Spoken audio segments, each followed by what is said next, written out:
আদিবাসী সম্প্রদায় এক যুবককে মারধর ও গ্রেপ্তারের দাবিতে বর্ধমান দেওয়ানদিঘি মোড়ে পথ অবরোধে সামিল ভারত জাকাত মাঝি পরাগনা মহল। এই পথ অবরোধে বহু যানবাহন অর্থাৎ বর্ধমান কাটুয়া বর্ধমান নবদ্বীপ রোডে আটকে পড়ে বহু যানবাহন। বর্ধমান থেকে ইমতিয়াজ হোসেনের রিপোর্ট, স্বাধীন খবর। আমাদের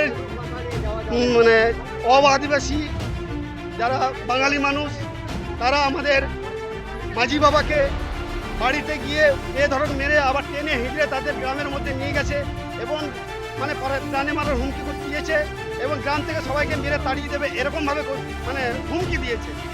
সেই হুমকি এবং সেই প্রতিবাদে মারার প্রতিবাদে আমরা আজ রাস্তায় নেমেছি। আজ 6 দিন অতিক্রম হতে চলেছে, এখনো পর্যন্ত প্রশাসন কোনো অপরাধীকে গ্রেপ্তার করেনি।